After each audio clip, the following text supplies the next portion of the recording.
honor yourself and your life by not giving up and following that path.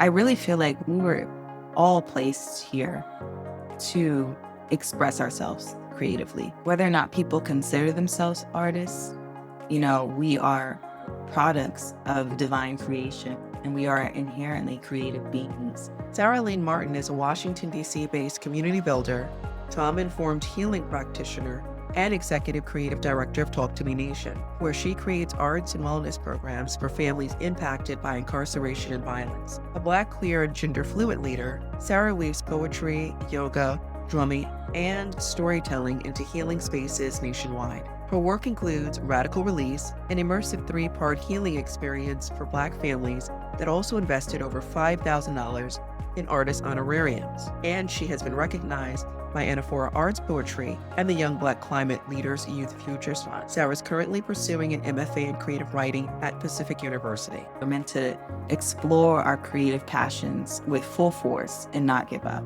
In this episode, we dive into a powerful conversation about creativity, identity, and healing.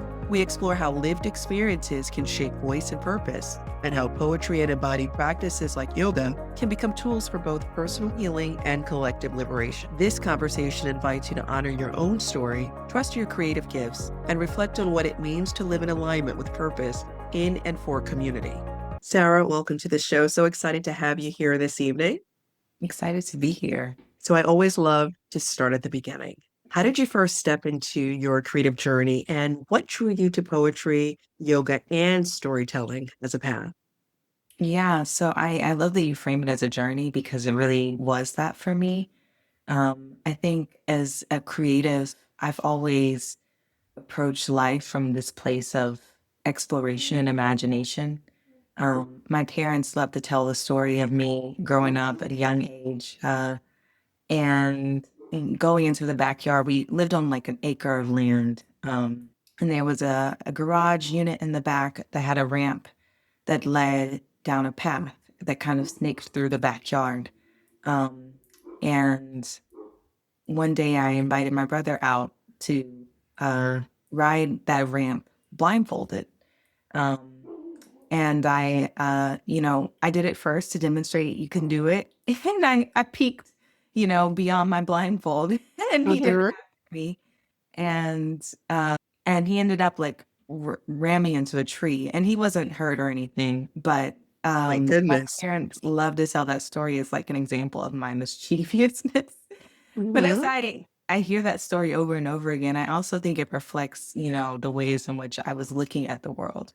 I was always looking at the world from a place of play, from a place of creativity and imagination and exploration, and maybe a dose of mischief. And it was an important, way for me to, important lens for me to engage with the world and art. Um, and so that's how my journey kind of started, through with that lens. And it led me Mhm. to poetry and it led me to yoga and it led me to storytelling as a way of expressing myself. Yeah, wow, that is powerful. And what a funny story that you can just continue to share through the generations, right? Especially with your little one. And you said looking through a lens of play and it's an imagination. I also want to say that this was also it's a part of your courage, right? That boldness Mm, to be able to explore and not thinking within the box, but thinking outside of the box at such an early age. yeah. At what point did you begin to see yourself as a writer and creative leader? Was there a defining moment?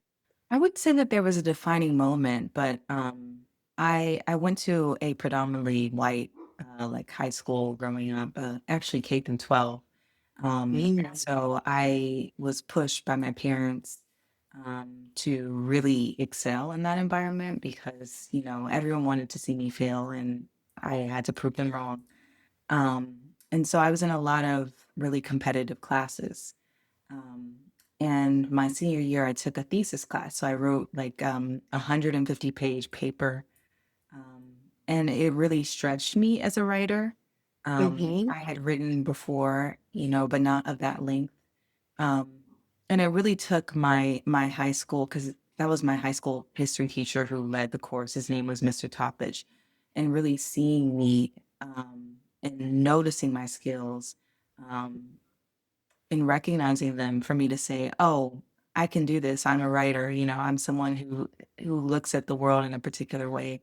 Um, and I was fortunate through that project to actually interview a prominent judge in the community named Judge Griffin, who had once like, chained himself to a courthouse to protest the death penalty. Um, and so I learned through that process, you know, like I can also pull these stories from other people. My thesis happened to be on Black identity. And so I was also learning things about myself through the process of writing.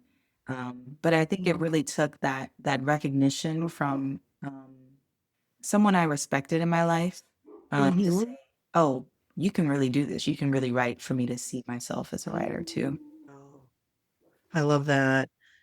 And it's interesting growing up and or going to school in a predominantly white school, right? Through K through 12, and then also embracing your Black identity, Mhm. having that arm, so two worlds. How much of your experience shows up in the work that you do today? Just being in both worlds and how it shaped you Yeah, I love as a that question. question. So much of Mhm, my experience is connected to the work I do. Um, mhm, because so much of the work that I do is about, you know, tapping into my lived experience and sharing that mhm, experience with others.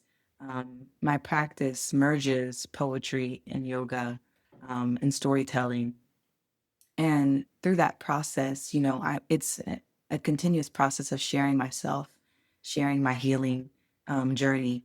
Um, and a lot of that is shaped by how I grew up, you know, what I was exposed to in my environment, being over my Grammy's house and seeing, mhm, you know, the way that my aunts and uncles interacted with each other. Those shaped, you know, the way I tell stories and what I talk about in my poetry.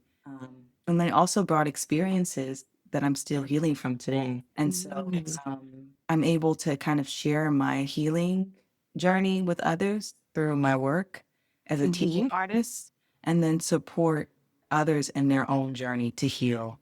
Um, and so I feel really grateful that all these things have kind of come together in my life and not, you know, they're not existing in some disparate world because it's really Mhm. helped shape who I am and it's helped me feel more whole as a person and as an artist. I'm curious to know how important is it in the work that you do to connect the community? Mm. Yeah, everything I do is by and for community. I really have had a hard time in school, even though I've excelled at it. I've always felt like kind of an outcast. And when I went off to college at Washington St. Louis, I became even more disillusioned because it was at a time where St. Louis was going through so much activism and protest. And all I wanted to do was be in the streets. I didn't want to be in the classroom Mhm, anymore. I wanted to be out in the world, learning in real time what it was like to be in this body. mhm, And I got that experience. I was arrested one time during an action. mm, And all of those things, you know, taught me um, what we were experiencing, what Black people were experiencing in the world, what it's like to live as a woman and someone who identifies as queer in the world. Um, and I was learning in real time, you know, through those experiences. And so what I learned most was that I didn't want to be some armchair professor. I mm, wanted to be out in the world. I wanted to be doing the work in the world. And so when I graduated, I got a job working for um, this group called Action St. Louis, which, like the name, was all about the action. You know, mhm, did the real community work, talking with tenants, um, reaching out to people who had experienced police violence and supporting their families. And so I was really drawn to that work, even though it ultimately drained me out and I ended up going a different mhm, path. Um, but that early experience taught me, you know, to pursue that path, to offer things in community. And I've been fortunate to connect wherever I go with people who want me to do that work and are willing to compensate me for my time, for my energy, so I don't have to ask for people to pay me. when I'm doing the work in community. That has been kind of an ethical dilemma that I've been up against, when I offer Mhm. things like that in community. And so everything I do has been community driven. I often pop Mhm. up in parks, live. Really? I've been in schools and churches, uh, and it's so much nicer, I think, than being in a stale room. Yeah. Just be I can out. understand that. Yeah. I can understand. I can relate. And it sounds like you said this, you like the action and being in the trenches where you have the touch points to community, Hmm. to have that impact felt immediately because you're on the ground. And it also sounds like there's this synergy too. There's this alignment. And so even though there may be this ethical aspect of getting paid, you're walking in, it sounds like you're walking in purpose. So Absolutely. everything you're not chasing, you're attracting because you are putting out so much of who you are. You mentioned that you burned out. There was a point in which you were drained. You didn't use the word burned out, but you were drained because you were giving so much. You were pouring Mhm. into community. What did that healing process, what did it look like coming back and showing up for Sarah, for you, for Mhm. yourself? Yeah, that was one of the hardest, times of my life because I had to make the choice to leave work that was deeply compelling, radical, transformative, but was completely not serving me.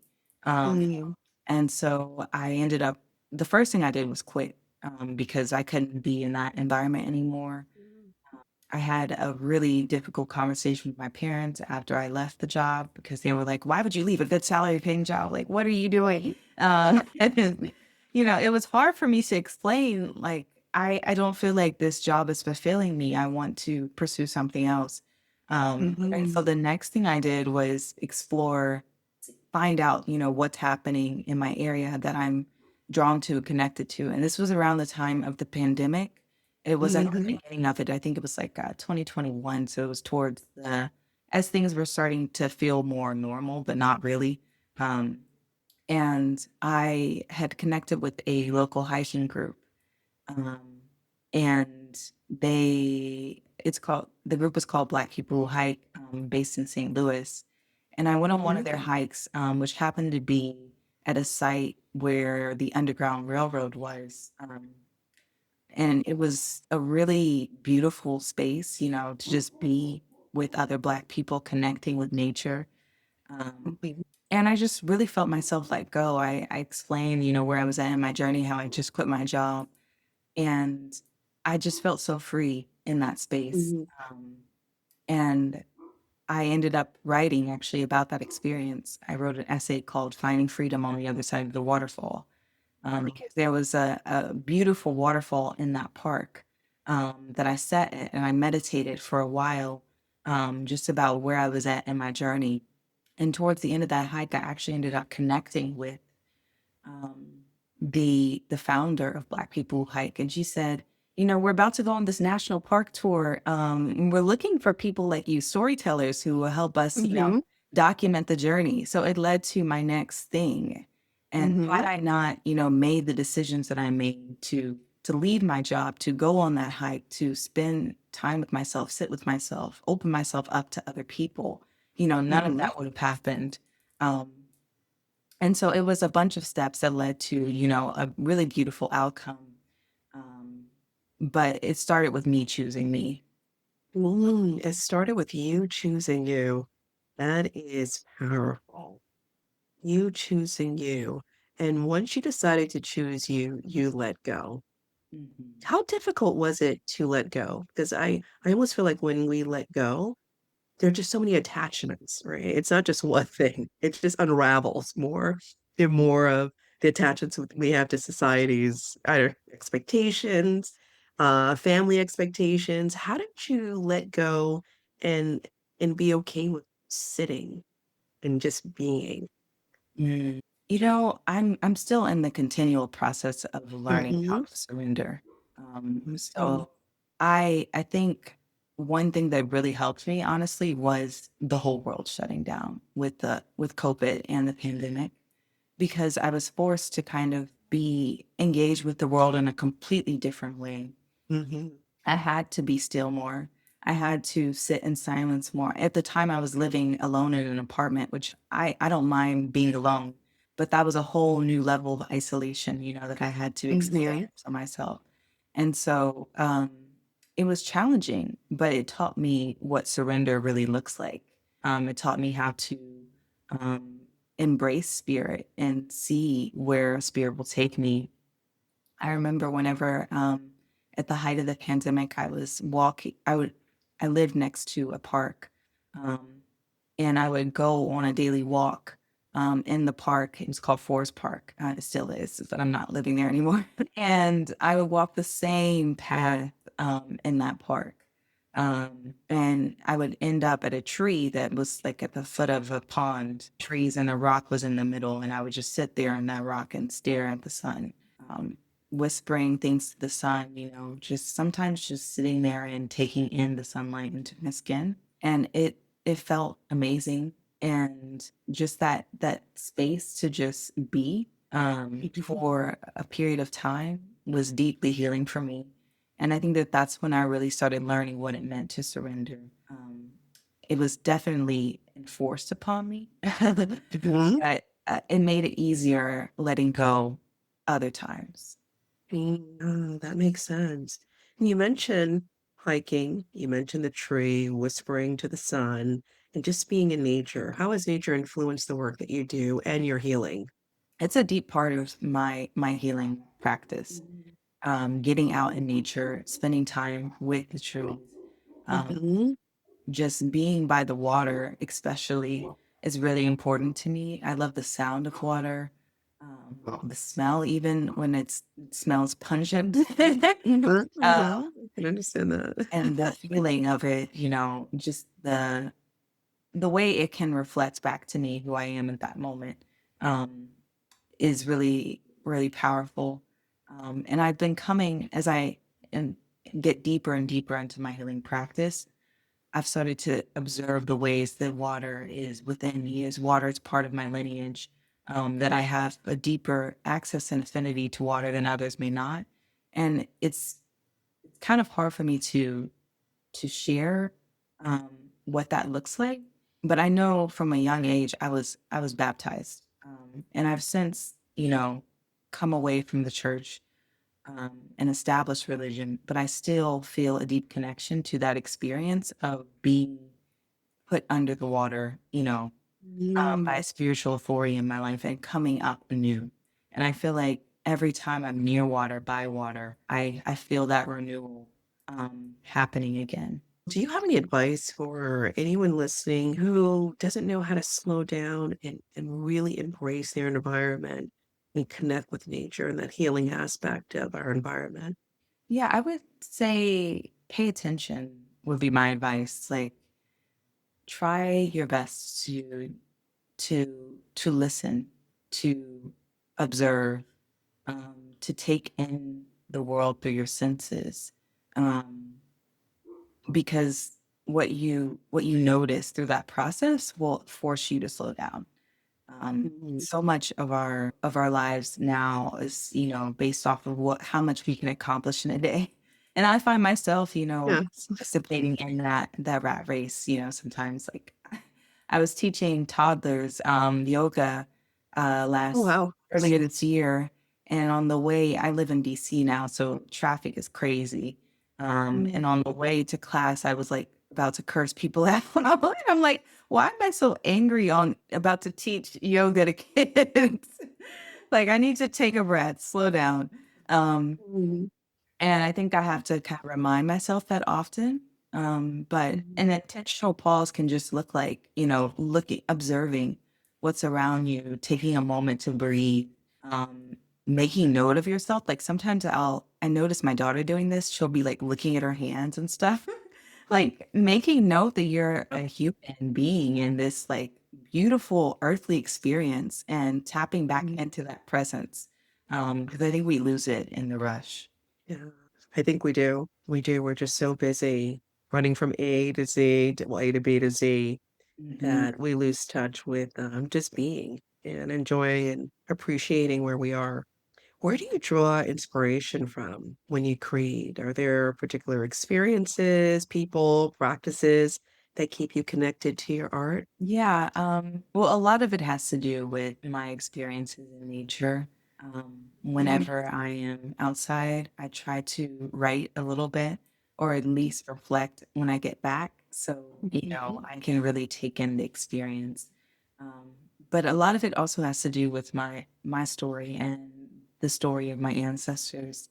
I know more recently, especially, I've been writing a lot more poems about my family. Mhm. And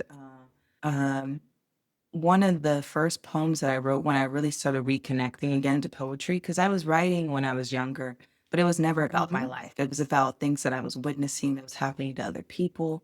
And it was a little dark, to be honest. Like I was writing poems Oh, about women being kidnapped and, the sexual violence that was happening.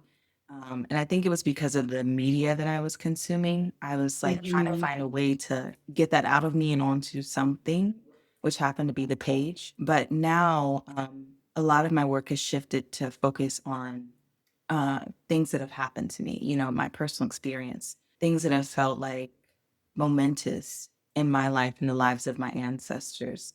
And one of the first poems that I wrote when I was reconnecting to myself in that way was a poem about my papa and his story, Mhm. growing up as a sharecropper and working on the railroad and just living and being as he is, because he has a Mhm. hell of a personality.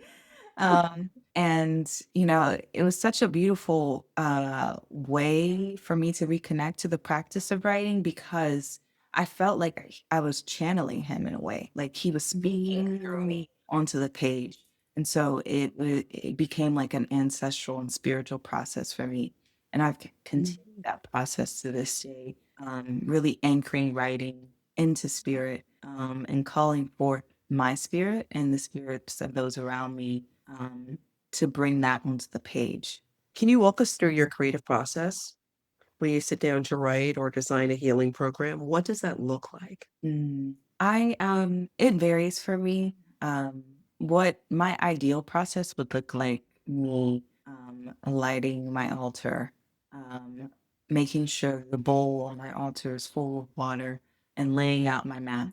Um, and moving through, a movement, a somatic practice before entering into the writing. But really, often it just looks like me having an insight in the middle of the night, typing it on my phone, and saying, "Oh, that's the start of a poem. That's the seed," and just making note of those seeds, so they can grow into something much larger than they are. Um, and I've started to accept that that's what my process looks like. It's, Mhm. I've definitely always been like a midnight owl, but that's generally when I get the richest work that comes out of me, Mhm. in that space of reflection, the peace and quiet of the night, and sometimes the pain of the night, what comes up and how I can, put what comes up out on the page.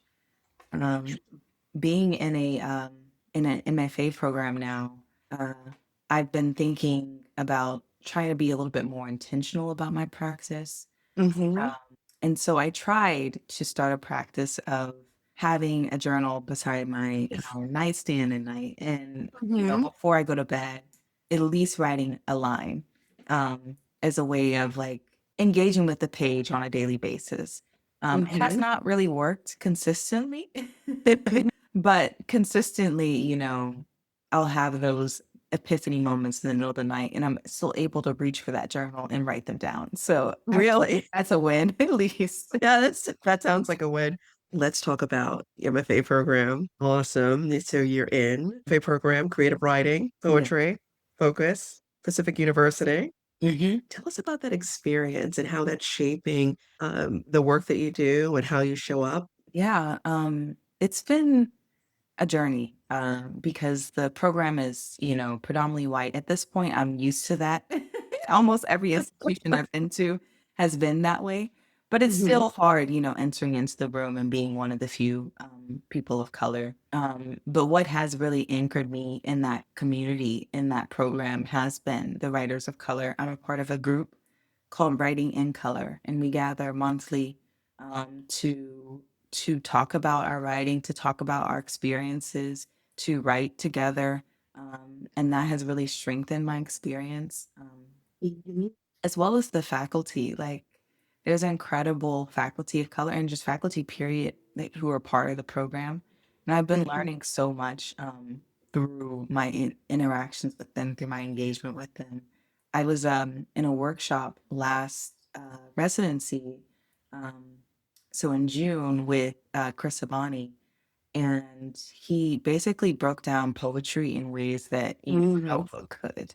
Just very, it felt like I was just like in the living room with like an uncle who was super wise, like he was just explaining the ways that poetries are meaning making machines and what a line is and what craft really is. And just to have a candid conversation about all that and not feel like, oh, I'm supposed to already know this was really, Mhm. really nice.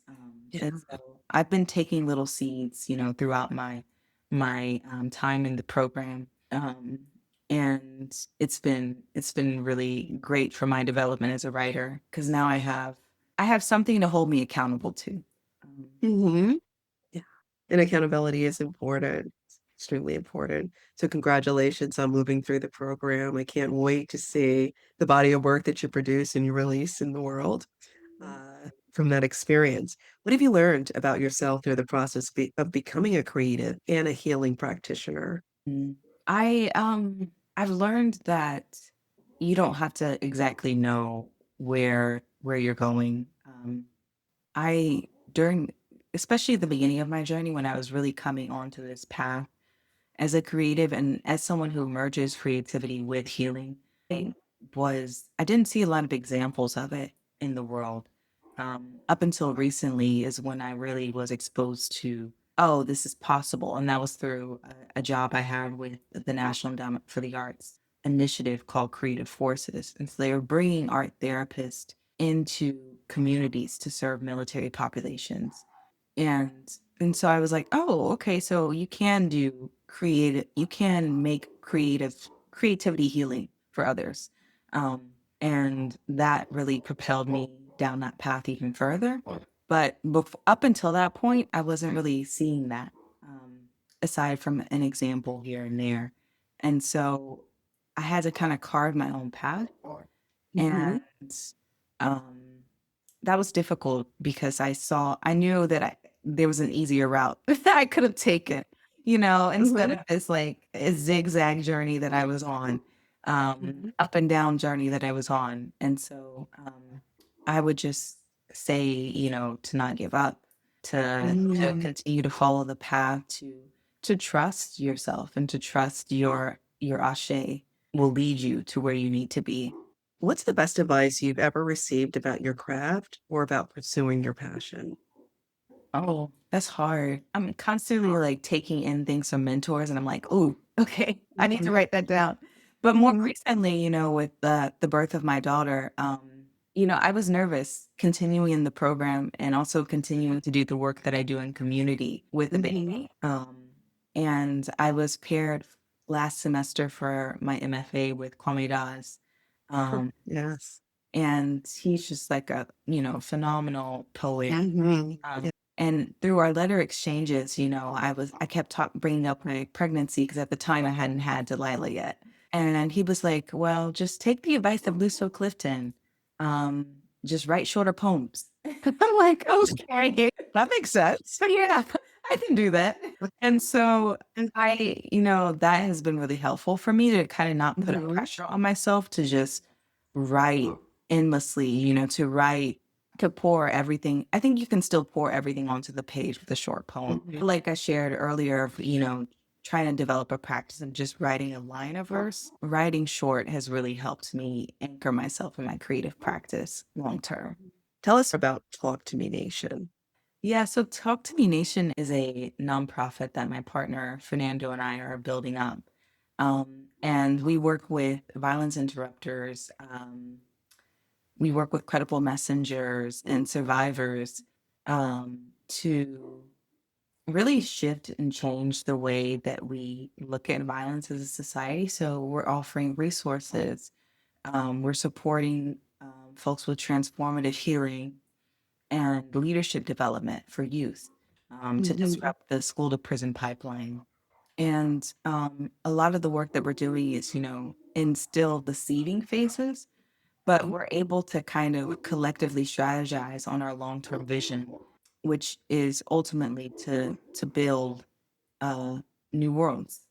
Radical world building is part of my artistic practice too, and Mhm. so that's really our goal to envision a future where free of violence, where communities are well resourced, where we have Mhm. access to everything that we need to survive and thrive. And that has been stripped of us continuously, throughout history. Mhm. Um, Yeah. and so we're working actively to reimagine that and make it possible in this lifetime. Mhm. So needed, right? If you could sit down with your younger self, what would you say? Mm. I would say I would say that you know you know your power and don't shy away from it. Don't shy away from the power of your light. We all have it within us, and don't get discouraged when you don't see it, but know it's there and it's shining in you, and people are ready to receive it. People want to receive your light. Mhm. Oh, that's powerful. What do you want your legacy to be?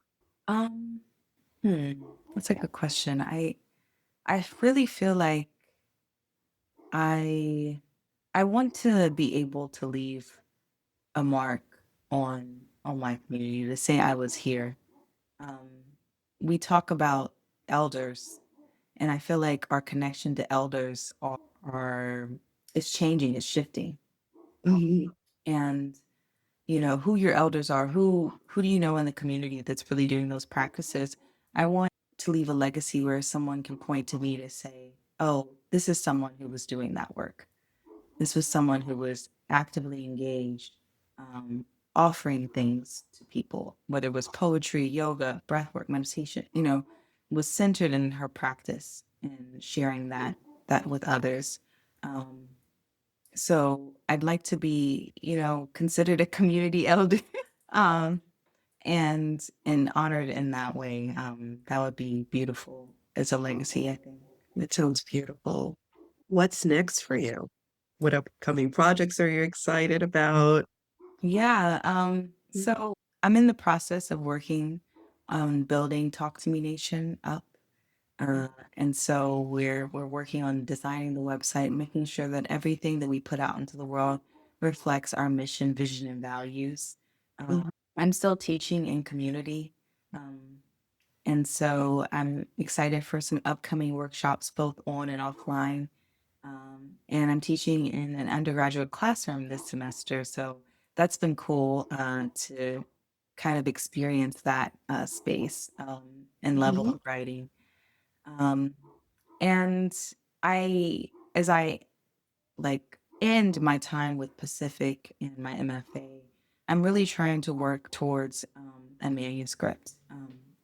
And so I've changed the name of the manuscript and really the focus of it over time being in the, Really? but Mhm. I would love to start building a collective, a body of poems, and sending that out into the world, because publishing is really not something that I've pushed myself to do. Mhm. But I'm feeling much more confident to really send my work out into the world and share it with others in that way.